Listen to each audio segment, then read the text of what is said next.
everybody took up the leadership baton, so to speak. There was internal pressure. The coach wasn't the one who was demanding. The players were. They were building a standard for themselves. That's a tradition that every coach wants. The less coaching the coach has to do, the better. When the players coach each other, that's when you got a good system going. I feel that buy-in mindset. Yeah, like what they have in some of those big schools where it's, you got the coach that knows what he's doing. He tells you to buy in. Well, that's Matt Sink. I was going to say, segues perfectly into baseball in this weekend with Matt Sink. Obviously, that win is Thursday, Matt Sink right there. Lose Friday. They're down 5-0 until, what was it, 7th inning? Right? 5 innings. They're down 5-0, and Matt Sink says, let's bring it together, and they do that, Matt. Oh, yeah. Before you guys can do, and I'm going to let you go after that, but I hate to interrupt, but what it does for you as a coach is it gives you the opportunity to not have to spend your time on holding players accountable for inaction, not doing what they're supposed to be doing on the field. And you can focus on the strategy and the technique of improving your team and focusing on what they want. So, when you have that atmosphere, and Matt, I think you're 100% right when you say it's like the tradition of it. And I think Matt Sank is, we call him the dean of coaching here at Stony Brook for a reason. But now all he has to do is focus on the baseball. He doesn't have to focus on the chemistry. That's taken care of. The kids are taking care of that on their own. Now we can focus on the baseball piece. Now we can focus on the field. Now we can focus on, and you don't have to worry about the other stuff. Which is what every coach wants. The most convincing thing I saw in yesterday's game was the top of the 10th inning. Because Josh O'Neill, first of all, Sink had come out twice to get his composure back. Did not come back with him. Did not signal for another pitcher. They said because when Matt Sink comes out onto the mound, I even say it on the air. Here comes the hook. No hook. Yeah. So not only that, top of the 10th inning, Franzoni struck out swinging. Elcock struck out swinging. Hussey struck out looking. Huge strikeout. Struck out the side. He found another gear. Mm-hmm. I mean, if you don't score in the bottom of the 10th after that. Right. Throw away the season at that point. Yeah.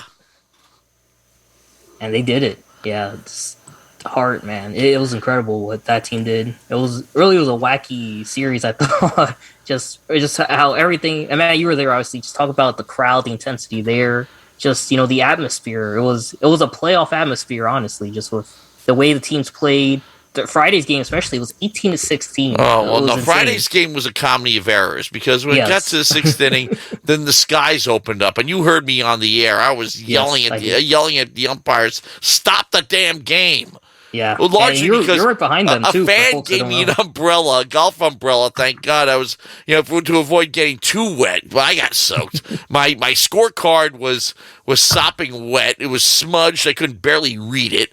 And I was saying this stuff on the air because I was. The rain was coming down so hard. Even NJIT people would say, "Why aren't they suspending the game?" I asked Coach Sank the next day because the senior day, at the end of the last home game of the season, before the tournament or anything like that, they always have a little barbecue for everybody, right? So I'm hanging out. I asked him, why didn't anybody stop the game? You know what he told me? Nobody even thought to. Wow. No, neither the umpires nor the coaches thought to. And I'm like, guys were getting hit. Right. The left side of the infield, Luther and Giordano airmailed a couple of balls. Slipping and sliding, right? Lots of errors. Yep. One of the pitchers in NJIT threw a ball onto the backstop because he couldn't grip it. 3 errors from Stony Brook that game. 3 errors that one inning. Yep. They blew. That was basically the game, even though they came back because walks all over the place. Because the pitcher, when the ball's wet, pitcher can't grip it, can't throw it straight. So guys get hit, guys walk. 4 hits batsmen on NJIT. Yep. 3 for Stony Brook. It was 5 for Stony Brook. I mean, now again, these are northeastern teams, and they're used to playing in bad weather. But this was beyond bad weather. This is the reason why you don't play baseball in the rain. It's like they remembered last year and continued in spite of what happened. That's exactly what I was thinking. I mentioned it on the air too. I said, whoever made the decision to keep this game going was thinking of last year. He said, "I'm not Amy Hutchhausen. This game's going on." Yeah, it was crazy, and maybe it was a reaction to that. I mean, obviously, I didn't get a chance to talk to the umpire that day, but Snake said nobody even thought to stop it, and I'm like, "You got to be kidding me." I think when you're just so locked in to what's going on that it's just not even it's just not even one of those things. And I think both as a player and as a coach, you kind of you could just call it's that tunnel vision piece, right? This is what we're doing. This is what we're supposed to be accomplishing. It's not, we're not worried about the exterior factors. But the Seagulls were leading 7-4 when the rain started. Right. And it became 18-16 only because of all the walks and the errors and just 6 runs at Stony Brook in the 9th. Yeah. Yep. Absolute comedy. I mean, look, rain affects the play in any sport. But you know what really turned me off was when I heard thunder. Right. And I'm like, dangerous. I even said on the air, because I mean, I've told you guys this too. I remember when Herman Edwards during training camp said, the only time we're going to stop practice is because there's lightning. Because lightning is God's way of telling you to bring the practice inside. And what's even worse is that a couple of years back, the 2019, I believe, we're playing Albany at Laval Stadium. And yeah, we had rain and they were going to play in it. As a lacrosse, yeah. But then we had a 2-hour delay because of lightning. And this is for the regular season title as well. Yeah, this is for hosting rights. It was for hosting rights. It was exactly. That's exactly what happened. Yeah, that game started at 7. You got a 2-hour delay at 9, and the game doesn't wrap up till about 11:30. That's right. Yeah. And the only time we ever had a rain delay in a sport other than baseball. Yep. But the lightning is supposed to be a factor that stops everything for safety reasons. But I heard thunder rumbling. I said, what the hell's going on here? Obviously, the rules of baseball must be different, but still, it's a generally accepted rule that if lightning or thunder, that's it. Forget it. Maybe they're waiting for a flash, but I heard thunder. Really wanted Saturday to, be a flair for the dramatics. It was the entire game, but the big story is Stony Brook wrapping up the America East era, winning their 7th regular season title. Absolutely incredible stuff. Yes, because Hartford ends up sweeping Maine. And I remember talking to people, Hartford's not going to sweep Maine. The only way we have a chance of winning the championship is if Hartford Maine drops 2 out of 3 and we sweep. Well, we took 2 out of 3 and Hartford got swept. I mean, Hartford swept Maine. So because of the head-to-head, winning 2 out of 3 up in Orono, regular season champions. Yep. And if there were a tournament, realistically, the tournament would have been held at Joe Nathan Field. Yeah, it's just phenomenal effort I thought from those guys, and I want to bring Matt Kearns and Gregan as well. It's just that game against Stony Brook was down 5 runs. Just thinking, just as an athlete, how do you not give up? When you're at the end of the season and you're down what seems like an insurmountable amount. Yeah, I you know what? I watched it. You just watch the clip of them winning the game, and you just watch the enthusiasm. Oh, the dog pile. Yeah, that was a message at NGIT Vivers all. Yeah, and you know what? It's so funny because I was just thinking when I was watching it the first time, I just thought to myself, so you think sports don't matter? Yep. It's just no, and it's just, and it was raw enthusiasm. Mm-hmm. I think there's a combination of 2 things on a senior day for that why teams don't give up. Number one, because it's the last game. That's the last game. This is the one upside of the America East, right? And not being able to play in the conferences that you have. It's the last game no matter what. And then the balance is interesting on the baseball team because they have so many youngsters that are playing that they almost don't realize. And it was one of the things I wanted to say to Charlie when she was on before too, is like when you're watching the selection show, the ones that are really cheering are the seniors because they get to continue to play. Yep. Right. And the underclassmen are kind of like, oh, I think this is what we're supposed to do, but they don't really know it yet, you know? Yeah. And I think they're looking around. Yeah, they're looking around. I think they almost take it for granted. Right? Yeah, because you got so many more years of it. And I think that's a little bit of what we saw with the baseball is that you saw guys who kind of were like, I think this is it for us if we don't, you know, and it's it for them for sure if we don't do something about it. Right. And I think that has got to be it. I think in that scenario, you know, it's not a getaway day. It's not, we're going to play next week. It's not our next series. It was it. That was it. It was done. Mm-hmm. I think it would have been different if they had an America East tournament. Maybe. Yeah. You know, this series was going to matter, you know, regardless of what happened. It just took a whole nother life of its own when the bomb dropped right before the season started. Because obviously, you know, you don't schedule NJT Stony Brook, you know, a rematch of last year's finals without the intent of what happened last year. You know, and do it the last series, right? Yes. So while it may not officially, it won't be on the record books, obviously, you know, that this is a championship game. It's definitely, you know, that's the way I think both teams saw it. You know, NJT wanting to prove that their title's legit, Stony Brook wanting to prove that it was a fluke, and well, we saw what happened yesterday. And I think this is going to continue to fuel that rivalry. And I hope that they play each other in non-conference, because I think it's become a nice little rivalry between the two schools. Well, right? It's become a rivalry. Fans ain't nice. Tell you that, Matt. Add it to the list of, you know, potential midweek opponents. Instead of playing 2 games against Iona, you sneak one in against NJIT. Right. And Albany, okay, we forgot one little thing. Hartford got into the tournament by sweeping Maine, right? I know, unbelievable. And Albany got knocked out. I feel bad for Mike because he's not here. He's always, you know, right on Albany. I thought he was a bit harsh, but when that happens, right? Everyone, let this sink in for a minute. You are missing the playoffs to a team that is essentially D3. A zombie program, I call it. Why do you have a program when you can't even beat a D3 team? Seriously, now. Yeah, I mean that is a true statement. Like, and I agree with you. I thought Mike was railing on them pretty hard, to be honest with you. No, he showed us. You know, it was well earned. He was 100% right about it. But I don't know. I think it's gonna this year, and we've talked about it before. And I think the end of the year in particular serves the baseball team well for next year. Yeah. You know, we're looking at every team as a whole, so especially they're jumping to the CAA for baseball. You know, they're going to be in the heart, I think, come next year, in the heart of the playoffs. I don't know if they'll be the top team, but they're going to be fighting for, you know, top 4 spot, Greg.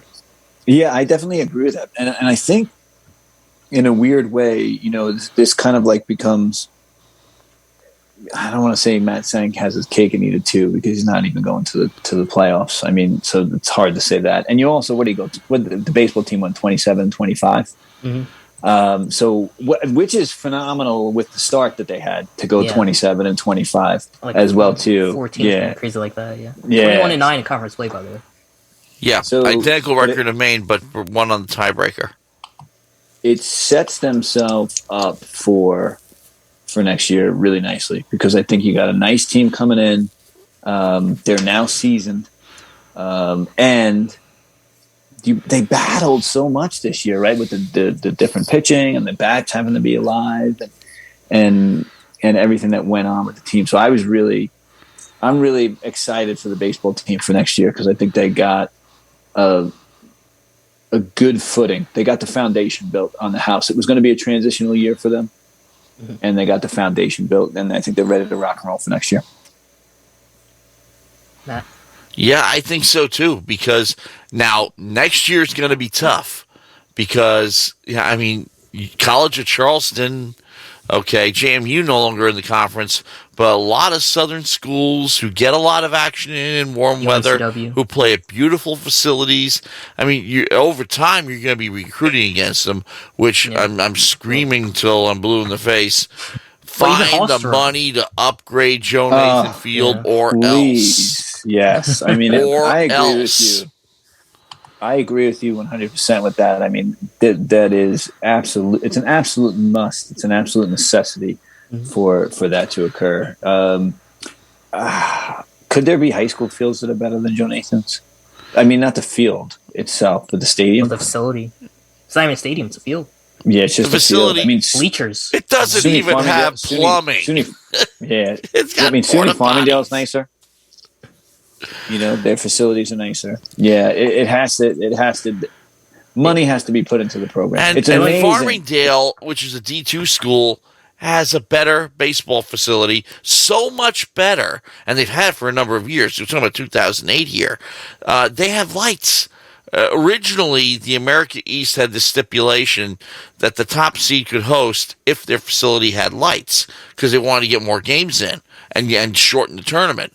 Well, I think there was at least one case where the 2 seed had to host because Stony Brook couldn't, and then Stony Brook said, we're not going to let that happen again, and they moved it to Farmingdale. Okay, 2008 in particular, where Stony Brook won. They moved, I think the year before, too, they moved it to Farmingdale. Well, Farmingdale hosts D3 World Series. That's how nice the facility is. Yeah, Farmingdale's facility is beautiful, but Farmingdale is in Stony Brook. Okay, right. Yeah. Farmingdale is State College, not a big SUNY center. And Binghamton lucked out. They got a huge anonymous donation. We know that story. But Binghamton's facility, they could host an NCAA regional too someday. But Stony Brook could never, because the field is just not up to the task. And St. Joe's and Patchogue as well too. They have a nicer facility. Dowling College had a better facility. Yeah, they really did. So, I hate to be on the airways here bashing Stony Brook's facilities here, but it needs to be said. It really, and after that ordeal I suffered on Friday, it definitely needs to be said. You got to have, and not only that, if you're in the CAA, you may actually get an at-large bid in baseball. Right. Yeah, I would agree with that. I would agree with that idea. So then if that's going to be the case. And if you are, College of Charleston, they play at Patriots Point. And Greg, I'm sure you know where that is. Yes. I've actually visited Patriots Point. I've actually toured the USS Yorktown. And Coastal Carolina is not far away. But Coastal Carolina, their facility, I believe, was, again, not up to the task. So they hosted a regional in 2010 where the Myrtle Beach Pelicans play, the Atlanta Braves affiliate. So we played at a minor league park, which was great. But they've upgraded their facility. Of course, they did win a national championship recently. So they've upgraded everything across the board. But even then, these are the schools you're going to be dealing with now. So, Ken, do you think that Stony Brook's in the CAA tournament next year? Are you going that far into it? I think they could get in. I don't see them winning. Obviously, you can't judge by conference record, because otherwise they'd be first. And we know that's not the case. But I could see them slotted in where JMU is, and they finished 12-11 in conference play. That'd be good for 5th. Maybe even Northeastern. They went 10-14, and they took Elon as well. They finished 9-14, and they took that final CAA championship berth. Of course, that was because JMU's not playing, but still, you have 6 berths. I feel Stony Brook could be somewhere from the 4 to 6 range. It's the first year, so I'll say 5. They could be a 5th seed, I think. Well, Charleston, UNC Wilmington, and first of all, Stony Brook can take Hofstra. And Hofstra finished, tied for 2nd in the conference. Yeah. Okay. They can take William and Mary. Okay, they can definitely take Northeastern. They can definitely hold their own in this conference. Are they going to necessarily be among the top schools? No, but they'll get in the tournament. And the one thing that I do want to take a look at is how many CAA schools got into the NCAA last year. Right, and the other thing that as well is too, I think something big is just seeing the team grow from the beginning of the season to the end, especially the pitching. Friday, yes, was very bad, but weather played a big part of that. Friday, Stony Brook wins 5-3. Ben Farrell tossed a gem. He went 8 1/3 innings, 11 batters struck out. He's a senior, but I don't know if he's coming back. If he potentially comes back, obviously is a big plus for that team, especially him wrapping up the season on a high. Yesterday as well, Josh O'Neill, he had a tremendous start, 6 2/3 innings of relief, which is the most he's ever pitched, had 6 strikeouts. His last month, okay, from the start of May till now, he only allowed 3 earned runs over 23 2/3 innings of work. So that been an ERA of .76 in relief. It's absolutely phenomenal, especially his innings he was working with this year. So on that side, seeing how much the pitching has grown, huge plus. And obviously, again, all those young studs they have, like Durkin, Giordano, if he comes back next year as well, it's going to be huge. Paradigm, he's a junior, I believe. Matt Brown Airing, the sophomore. Derek Yalin, that offense, they've really stepped up from the start of the season and could cause problems to the CAA, Matt. Yeah, and... Oh, Greg, sorry. Okay, yeah, Greg. I just felt like the injury to DeGennaro, and which is terrible for him, Yes. But in a weird way, we go back to the idea that it forces all of these things to occur. It forces the young players to have to play. It forces pitchers to have to pitch in spots that they shouldn't be ready to do. And I think, do we think he's coming back? Does DeGennaro come back next year? Because I think that changes a lot of things up. I think it is. And is effective. I think it is likely because I think he does reserve that red shirt for a 5th year because he only pitched in 1 game, and I'm sure he's willing to come back. Obviously, especially to play in the CAA, I mean, he would be, I think, a strong candidate for that ace spot that he had to start the season. Yeah, and so I think that even adds to their absolutely. Yeah, adds to their yeah. For that, and you don't have to be the mental piece. And Charlie spoke of it when she was on it with the women's lacrosse team. But the mental piece, and Matt had made a reference to Siobhan Rafferty in this regard, that somebody else was going to step up. Well, they were forced to step up this year, and they did. Yeah. Throughout the season, so even if he can't go or something, somebody else can step up and play.